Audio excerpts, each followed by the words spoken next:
네, 공중급유로 유럽 에어버스타가 선정된 이유가 무엇일지 짚어보도록 하고요. 또 북한 단속정이 서해 NLL을 침범했다는 소식 어제 전해드린 바 있었는데요. 북한 단속정이나 경비정이 NLL을 침범한 것은 올 들어서만 벌써 8번째였습니다. 네, 관련 소식을 전문가 모시고 짚어보겠습니다. 신인균 자주국방네트워크 대표 나와주셨습니다. 네. 안녕하십니까? 안녕하십니까. 북한 경비정이 어제 서해 NLL을 넘어왔다가 우리 군의 경고 사격을 받고 돌아갔습니다. 글쎄요, 뭐 단속을 하다가 발생한 것인지 아니면은 의도적인 무력 시위라고 봐야 되는지 어떻게 보셨습니까? 네, 어제 넘어왔던 북한 경비정은 이제 단속정이라는 건데 네. 이게 이제 무장된 뭐 어뢰나 함포 이런 게 무장된 것은 아니고 뭐 어부들의 어떤 그 어로 행위를 단속하는 그런 단속정이에요. 네네. 우리로 치면 관공선 정도 되겠죠. 그런데 이제 북한 해군에서 운영을 하는 것인데 분쟁지역화를 하겠다는 어떤 그 특징이 있습니다. 이를테면 독도를 일본이 분쟁지역화하고 있지 않습니까? 그러면서 우리가 실효적 지배를 하고 있지만 계속 국제사법재판소라든지 여러 곳에 고소를 하고 있고 해마다 연말쯤 되면 외교부 공식 성명을 통해서 우리에게 좀 물러가라 이런 어필을 하고 있고 하거든요. 그런데 가만 놔두면 이를테면 독도가 우리가 실효적 지배를 하고 있는 것을 아무 어필도 하지 않고 가만 놔두면은 누가 봐도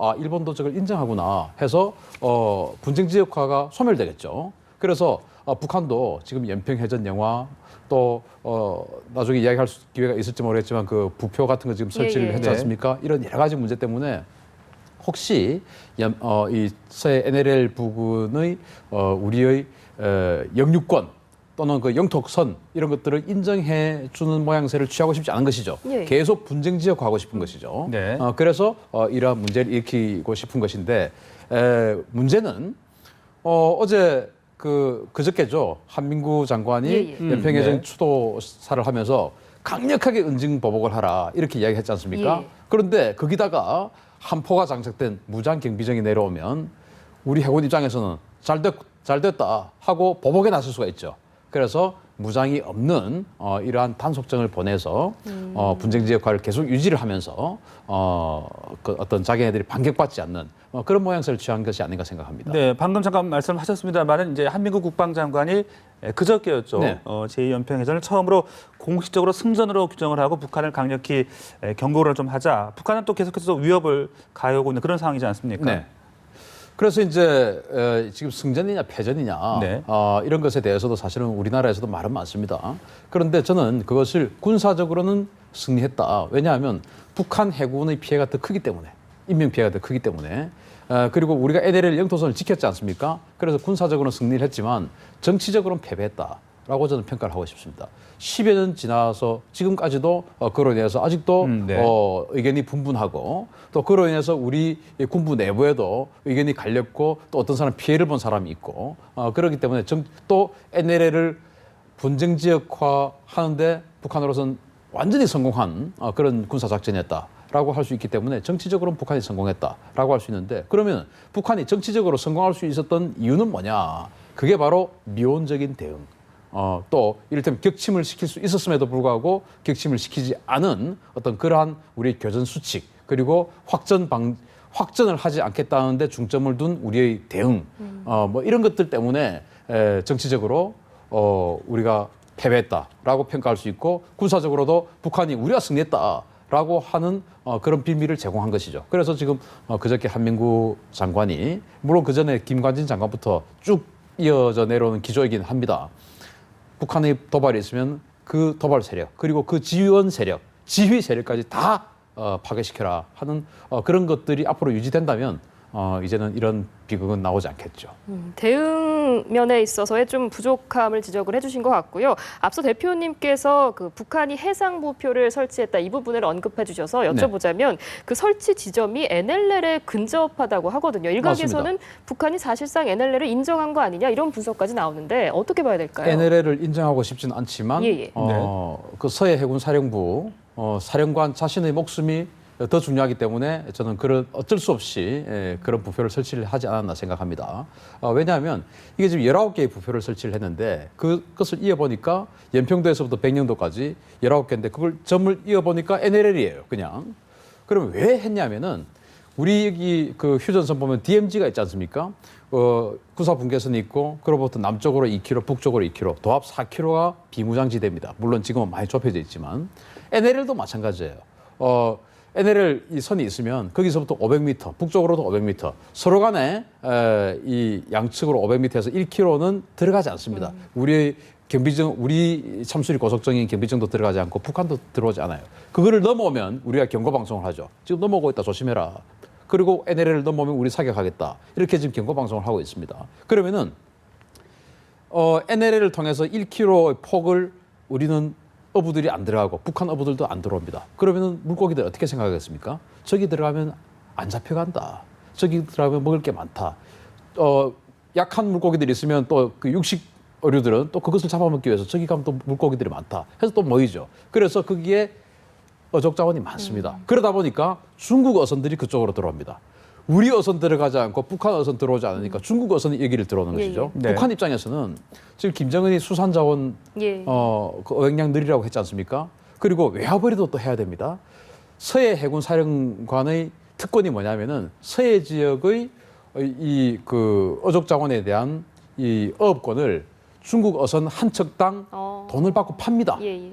그래서 재작년에 한번 중국 어선에 대해서 북한 해군이 쫓아가지고 사격하고 뭐 납포하고 해가지고 외교 문제가 됐던 적이 있는데 그 어선이 돈을 내지 않고 그냥 고기를 잡은 겁니다. 그래서 북한 서해 해군이 가서 그것을 잡은 거거든요. 그래서 서해 해군 사령관 입장에서 보면 그 사람은 투스타에 불과한 사람이니까 어떤 국가 전략적 차원에서의 NLL의 중요성보다는 자신에게 할당된 돈을 벌어야 되고 자신에게 할당된 물고기를 잡아야 되지 않습니까? 그런 입장에서 저 선을 그어놓으면 저기부터는 전부 다 내 거다. 그러니까 중국 어선들 저기 들어간 것도 돈 내라. 그리고 중국 어선 들어오지 않은 우리 어선이 가서 잡겠다. 이렇게 해서 수상량, 수산물 그 어획량 획득 예, 예. 그리고 네. 외화 획득 이 동시에 추구하는 모양새를 취했는데 단 그것이 공교롭게도 NLL 선을 인정하는 그런 모양새가 된 것이죠. 네. 자, 이처럼 이 서해 NLL 지역 우리가 좀 긴장하지 않을 수밖에 없는 지역인데 그 현재 남북한의 서해상의 전력을 좀 비교를 해준다면 어떨까요? 정말 서로 간의 과잉 전력입니다. 과연 이 5개의 섬이 우리 있지 않습니까? 그중에 연평도와 백령도는 백령도는 꽤 큰 섬이고 연평도, 뭐 대청도 이런 작은 섬들이 있고 더 작은 섬들도 있어요. 여기에 과연 백령도라는 섬에 수천 명의 우리 해병대 6여단이 여단 하나가 들어가 있고 또 연평도는 정말 작은 섬이에요. 거기에 연대급 해병대가 들어가 있고 이럴 정도로 과연 해야 되느냐 이건 정말 네. 비극이죠.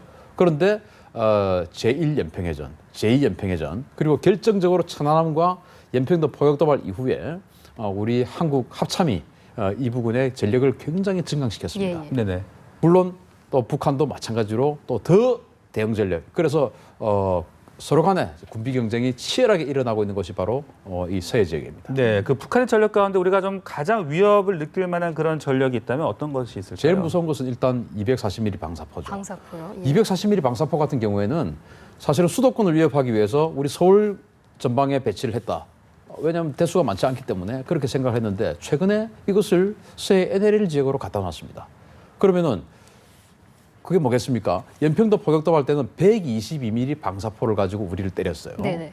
그런데 122mm 방사포보다 2배 이상의 위력을 가지고 사정거리는 또 한 3배 이상의 사정거리를 가진 이 240mm 방사포를 갖다 놨다는 것은 여기 대응 전력 중에서 우리 그 앵커님 뒤에 지금 화면이 나오고 있는데 K9 자주포의 사정거리가 40km예요. 근데 240mm 방사포의 사정거리 60km입니다. 그러면은 우리가 지금 원점 타격하고 지원 세력 타격하겠다고 하는데 K9 자주포 우리 최강의 무기가 40km를 날아가는데 북한은 60km 밖에서 쏩니다. 그럼 우리 네네. 원점 타격할 수 없잖아요.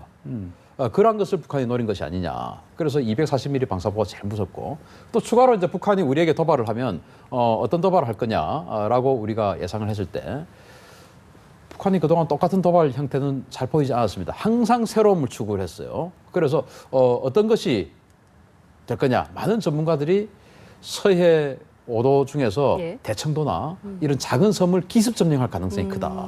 그 기습 점령할 가능성이 크다는 것이 바로 공방급 공기부양정이라는 것이 백령도 위에다가 그 기지를 만들었어요. 고안포라는 곳에다가 예, 예. 만들었는데 거기에서 시속 한 80km에서 90km 물 위에서 시속 80km, 90km면 거의 날아오는 것과 같습니다.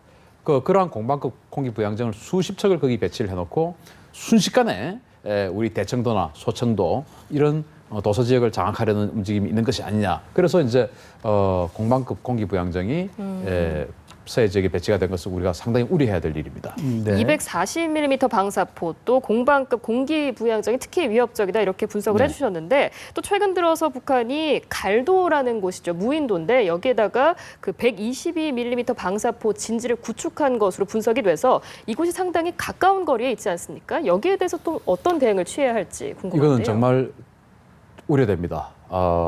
제가 아무리 고민해봐도 예. 제가 웬만하면 북한이 무슨 전력을 만들고 하면은 제가 좀 고민 좀 하고 하면 이렇게 하면 되겠는데라는 답이 나와요. 그런데 그 갈도에다가 예. 122mm 방사포 진지를 만든 것에 대해서 이걸 그럼 어떻게 해결하지? 라고 고민을 해봤는데 네. 이거는 저는 아직까지는 답을 못 찾았습니다.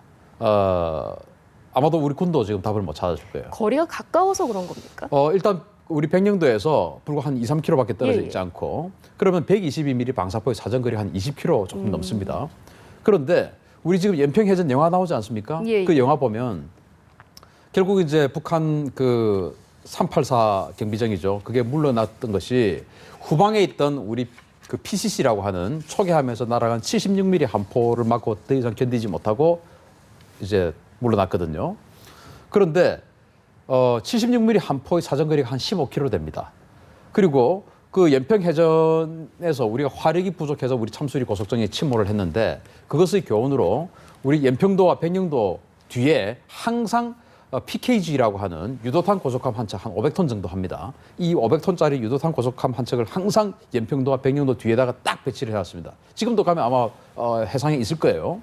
그런데 이게 백령도와 연평도 남쪽에 예. 배치가 되어 있어요. 왜냐하면 북한이 해안포로 공격할 수 있지 않습니까? 그래서 그 남쪽에 북한의 해안포에 맞지 않을 정도의 위치에서 딱 경비를 하고 있다가 혹시 교전이 발생하면 이 PKG가 딱 그 참가해가지고 여기는 76mm 함포, 강력한 함포가 있습니다. 이것을 바로 전투에 참가하겠다 해서 이것을 배치를 해왔는데 그 갈도에 120mm 방사포가 있으니 그럼 제가 김정은이라면 이걸 어떻게 사용할까? 제가 생각해봤습니다. 122mm 방사포는 한 번 사격에 한 40발 이상의 로켓탄이 날아가는데 이것을 갖다가 대여섯 개로면 한 수백 발이 날아가지 않겠습니까? 거기에다가 이 PKG, 우리 유도탄 고속함을 공격할 것이다. 그래서 이 로켓은 유도가 안 됩니다. 그러나 워낙 수백 발을 쏘면 예, 대충 어디 있는지만 알면 뭐 한두 발은 맞을 수가 있겠죠. 그러면 한두 발 맞을 수 있기 때문에 우리 PKG 유도탄 고속함이 이 갈도에서부터 20km 후방으로 물러날 가능성이 예. 큽니다. 그러면은 우리 연평해전 영화에 나왔던 참수리 고속선 두 척만 거기 작전을 하고 있는데 이 두 척은 또 외로이 북한 해군을 상대를 해야 되죠. 그래서 이 PKG가 물러나지 않으면 PKG를 때려버리고 그 갈도에 있는 그 방사포를 방사포를 통해서, 가지고 예. 물러나면은 참수리 고속정을 화력이 약한 참수리 고속정을 공격할 수 있죠. 그런 여러 가지 부수적인 효과를 노리고 갈도에 배치를 했다는 생각이 드는데 네. 사실은 해결하려면 선제 공격밖에 없습니다. 그렇군요. 선제 공격밖에 답이 없고 좀 대응 부분에 대해서는 고민스럽다 이렇게 지적을 해주셨는데요. 지금 저희가 서해 상황을 짚어보고 있거든요. 네. 북한이 왜 하필 서해 쪽에서 도발을 일삼는 걸까요? 일단 서해의 통행권을 행사하고 싶습니다. 사실 이제 조선시대 또는 이제 해방 이전에는 황해도 지역에서는 해주가 굉장히 발달된 무역항이었습니다. 고려시대부터 계속 그 해주는 큰 무역항이었지 않습니까? 그런데 NLL이 딱 형성이 되고 나니까 해주항이 항구로서의 기능을 거의 상실해버렸습니다. 나와가지고 수백 킬로를 우회를 해서 백령도로 우회를 해서 나가야 되죠. 그리고 더 중요한 것은 해주항에 북한 해군기지가 있습니다. 그런데 NLL이 없으면 그들이 주장하는 대로 이 경기만을 대각선으로 그어서 대각선 북쪽이 북한 수역이라고 하면은 해주에서 딱 나오면 바로 인천입니다. 인천에서 바로 함포를 가지고 인천을 공격할 수가 있는 것이죠. 강화도와 인천을 공격할 수 있고 조금만 더 올라오면 그 행주산성까지 한강이 워낙 폭이 넓기 때문에 행주산성까지도 올라올 수 있습니다. 서울을 함포로 공격할 수 있습니다. 따라서 이 NLL을 무력화시키면 이 경기만 지역의 제해권을 북한이 가질 수가 있어요. 가질 수 있는 가능성이 큽니다. 그러면은 경기만의 제해권을 뺏기면 전쟁을 할 때 우리 한국군이 제대로 된 수도 방위가 안 되겠죠. 북한이 노린 것이 첫째는 해주의 어떤 그 항구로서의 기능, 예, 예. 이제 황해도 지역의 경제, 두 번째는 더 중요한 것은 숨은 내용이죠. 군사적으로 경기만을 장악하겠다. 이런 것이 숨어 있는 것 같습니다. 그렇군요. 자, 그리고 앞서 제가 리포트를 또 보내드리기도 했는데 공군의 공중급유기로 유럽의 에어버스사 기종이 선정이 됐습니다. 미국 보잉사 기종이 탈락을 하는 어찌 보면 좀 이변이 벌어졌다라고도 할 수 있을 것 같은데 그 이유는 어디에 있다라고 보십니까? 첫 번째 이유는 아마도 최근에 있는 방산 비리 문제 때문에 지금 뭐 그 일부 해군 그 장성들이 체포되고 뭐 그런 게 있습니다. 그게 바로 해상작전 헬기. 해상작전 헬기에 아직 나오지 않은 해상작전 헬기를 테스트를 하려고 하다 보니까 헬기는 있습니다. 거기에 이제 대잠 장비를 달아야 되는데 대잠 장비를 아직 달은 모델이 없는 거예요. 그걸 지금 영국에서 개발을 하고 있는데 그걸 평가를 하려고 하다 보니까 어떻게 평가할 거냐. 그래서 모래 주머니를 거기다 넣어서 대잠 장비와 똑같은 무게를 구현해서 제대로 나를 수 있는 걸 평가를 했어요. 원래 그렇게 합니다. 그런데 그걸 가지고 비리다 해가지고 지금 뭐 체포를 했고 조사를 해봐야 되겠지만 정말로 비리가 있는지 없는지는 조사를 해봐야 되겠지만 그 평가 방법 문제가 없어요. 그런데 우리 국민들께서 잘 모르시니까 모래 주머니를 달아서 했다고 이건 말도 안 되는 거 아니야? 라고 생각하시는 거예요. 아주 자극적으로. 네. 그런데 사실은 그렇게 하는 겁니다. 그런데 이번에 이 미국 보잉의 KC-46도 우리 선정된 해상작전 헬기처럼 지금 개발 중에 있는 거예요. 그래서 지금 방산 비리 때문에 나오지 않은 것을 시험 평가를 그런 식으로 했다라고 해서 누군가를 지금 구속시켜 놨는데 또 이것을 또 미국 거라고 해서 또 선정을 하기가 방사청 입장에서는 굉장히 두려운 것이죠. 그게 아마 저는 첫 번째 요인이 됐을 것이다 생각을 하고. 네. 그러면 그런 이유를 차치하고서라도 지금 유럽의 에어버스가 선정된 게 잘된 거냐 잘못된 거냐를 평가할 필요가 있습니다. 저는 제가 번 돈으로 우리 가정에 물건을 산다고 생각하면 저는 에어버스를 삽니다. 왜냐하면 이를테면 내 아이가 예를 들어서 스마트폰도 필요하고 태블릿 PC도 필요합니다. 아빠 2개 다 사주세요. 라고 했을 때 네. 앵커님들 같으면 어떻게 하겠습니까? 그러지 말고 요즘 어떤 회사에서 무슨 공책이라는 기종이 나왔으니까 그거 가지고 전화도 하고 태블릿 PC 역할도 조금 이렇게 섞어서 하는 게 어떻겠냐. 하나 사면 2개 역할 같이 할 수 있지 않느냐. 이렇게 할 수 있지 않겠습니까? 2개 다 따로 사주는 것보다 통신비 나가니까. 그러면 그 에어버스의 MRTT 330이 그런 역할이에요. 왜냐하면 2개 다 어떤 그 공중급유 능력은 다 좋을 겁니다. 지금 제일 많이 쓰고 있고 앞으로 미국에서 제일 많이 쓸 거기 때문에. 그런데 작년에 우리 남수단에서 우리 파병군들이 탄약이 모자라가지고 일본 걸 빌려 썼다가 막 호되게 지금 야단 맞고 우리 군이 바로 탄약을 갖다 준 적이 있습니다. 그때 우리 군이 가지고 있는 수송기가 항속거리가 짧아가지고 미군에게 공중급유 받고 뭐 이렇게 해서 남수단까지 갔어요. 미군 지원을 받아야 됩니다. 이를테면 리비아에서 그 자스민 혁명 때 우리 교민들을 즉시 철수를 시켜야 되는데 우리는 수송기가 없어요. 그래서 우리 해군이 가서 실어오고 또 미군의 도움을 받고 했습니다. 그래서 공군이 전략 수송기 사업을 추진을 하고 있어요. 전략 수송기라는 것은 많은 인원을 태워서 오고 싶은 거예요. 지금 공군이 가지고 있는 수송기는 오늘 지금 아까 보도에도 나왔습니다만은 그 인도네시아 지금 추락했죠. C-130. 우리 공군이 가지고 있는 것도 제일 큰 게 C-130이에요. 제일 많이 태워봐야 한 100명 가량 태웁니다. 그런데 아까 말씀드렸듯이 한 300명, 400명 태워오려고 하면은 미군 도움을 받아야 되는데 그걸 우리 공군이 하고 싶다는 것이죠. 그런데 이 A330은 아시다시피 에어버스에서 만든 제일 큰 여객기를 베이스로 만든 거 아니겠습니까? 300명 태울 수가 있습니다. 그러면은 제가 내 돈으로 어떤 그 한정된 세금에서 한정된 예산을 가지고 뭔가를 하려고 한다면 공중급유도 하고 그것으로 전략 수송기 역할도 하는 기능이 이런 다양한 기능을 하면은 전략 수송기 사업 안 해도 되겠죠. 그래서 제가 제 돈으로 제가 번 돈으로 사면 난 이걸 하겠다라는 것인데 공군 입장에서는 사실은 그렇게 합쳐서 하다 보니까 이 기능과 저 기능이 동시에 조금씩 부족하겠죠.